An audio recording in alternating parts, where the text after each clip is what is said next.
So for me, it's really looking for inspiration. And someone like Lillian is just tremendously inspirational. So if we can name the company in her honor and try to live up to her um, stature and experience in the work that we do, I think that's a great aspiration. Well, hey Gina, for everyone listening, why don't you introduce yourself? Sure, Dave. So I'm Gina Derickson, Vice President at Lillian Labs of Research and Consulting.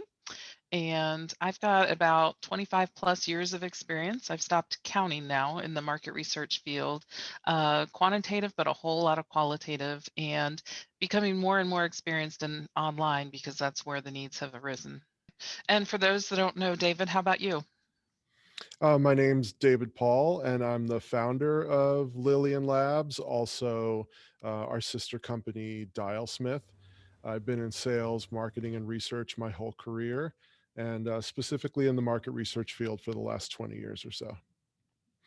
So, Gina, I'm having people reach out to me right now and ask why now to start a new qualitative business or a new business in general. I don't know, what were you thinking when we came to you with the idea of keeping this thing moving along and and firing up kind of a really focused, almost boutique style qualitative business? Yeah, a couple things went through my head, and the first one was, why now, why not?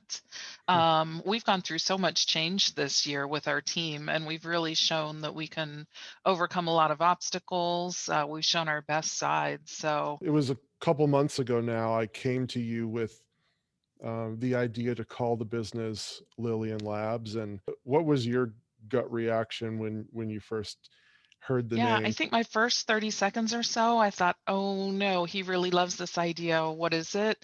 But as I read Lillian's story, it just became so powerful, example after example of what she has done and what she believed in.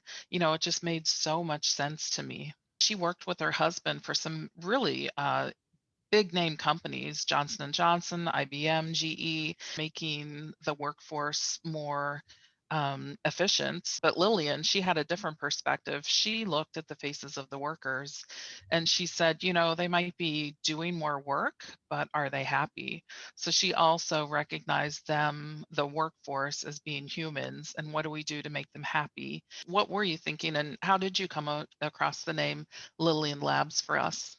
So for me, it's really looking for inspiration. And I came across this one woman, Lillian Moeller Gilbreth, and I hadn't known who she was, but I started reading her story and was just incredibly impressed with what she did as a woman much earlier in the 1900s when things were really an uphill battle for her, and yet she touched the lives of so many more people than you'd really ever imagine with common innovations like the L-shaped kitchen and the foot pedal trash can.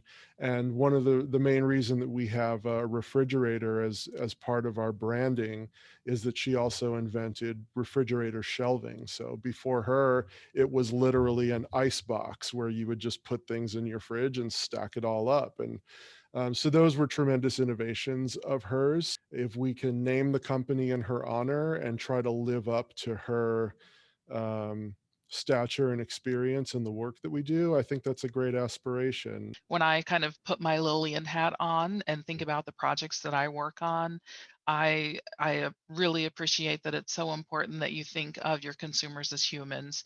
You also both have Johnson and Johnson in your resumes. We do. Absolutely. I worked at Ethicon Endosurgery for about 12 years in their surgical device unit, so we definitely have that in common. Love it. So it's January now, but what are your aspirations and ideas for 2021? I think it's really just doing good work, honoring the change instead of resisting it all the time. And, speaking of human factors and Lillian, also really making sure that our whole team has a good experience this year. How about for you? What would be a win for you this year? some people say that they want to get back to business as it used to be, but I don't think that's the place we want to be. I think, like you said, we want to embrace the advancements that we've made and, keep challenging ourselves, see where it takes us, because I think there's a ton more we can do, and I'm really excited about it. Me too. I guess let's get to work. Sounds good.